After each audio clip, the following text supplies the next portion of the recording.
కృష్ణార్పణమస్తు. భగవద్గీత 3వ అధ్యాయం 26వ శ్లోకం. న బుద్ధిభేదాం జనయేత్ జ్ఞానాం కర్మ సంగినాం జోషయేత్ సర్వకర్మాణి విద్వాన్యుక్త సమాచరన్. ఈ శ్లోకంలో శ్రీకృష్ణుడు అర్జునునితో ఇలా అంటున్నారు: కర్మలను ఆచరించకుండా ప్రేరేపించడం ద్వారా ఫలాసక్తితో కర్మలు చేసే అజ్ఞానులు బుద్ధిని, జ్ఞానులు భ్రమకు గురిచేయరాదు. బదులుగా జ్ఞానోదయ స్థితిలో తమ విధులను నిర్వర్తిస్తూ అజ్ఞానులకు కూడా విహిత కర్మలు చేయడానికి స్ఫూర్తినివ్వాలి. గొప్ప వ్యక్తులు మరింత ఎక్కువ బాధ్యత కలిగి ఉంటారు, ఎందుకంటే సాధారణ ప్రజలు వారిని అనుసరిస్తారు. కాబట్టి అజ్ఞానులను మరింత పతనానికి గురిచేసే ఎలాంటి మాటలను, చేతలను జ్ఞానులు చేయరాదని శ్రీకృష్ణుడు అభ్యర్థిస్తున్నాడు.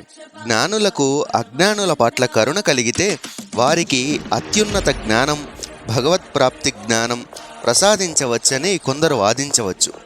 శ్రీకృష్ణ భగవానుడు ఈ వాదాన్ని నిర్వీర్యం చేస్తూ నబుద్ధి భేదం జనయేత్ అన్నారు. అంటే అజ్ఞానులకి అర్థం కాని ఉన్నత స్థాయి ఉపదేశం చెప్తూ వారి విధులను విడిచిపెట్టమని ఎన్నటికీ చెప్పరాదు అని అర్థం అన్నమాట. సాధారణంగా ప్రాపంచిక దృక్పథంలో ఉన్న ప్రజలు కేవలం 2 పద్ధతులనే పరిగణలోకి తీసుకుంటారు. అయితే ఫలాసక్తితో కష్టపడి పనిచేస్తారు, లేదా అన్ని పనులన్నీ మానేసి శ్రమతో కూడినవని, కష్టతరమైనవని, ఇంకా పాపిష్టివని వాటన్నిటినీ విడిచిపెట్టడానికి చూస్తారు.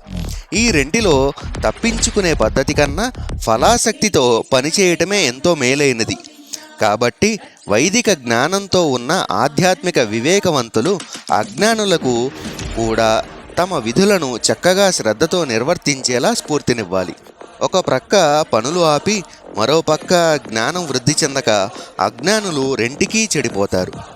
మరి జ్ఞానులు, అజ్ఞానులు కూడా తమ వైదిక ధర్మాలను నిర్వర్తిస్తూ ఉంటే వారి మధ్య ఉన్న భేదం ఏమిటి అని మీకు సందేహం రావచ్చు. ఇలాంటి ప్రశ్నకు ముందే ఊహించి శ్రీకృష్ణుడు తదుపరి 2 శ్లోకాల్లో దీన్ని వివరించబోతున్నారు.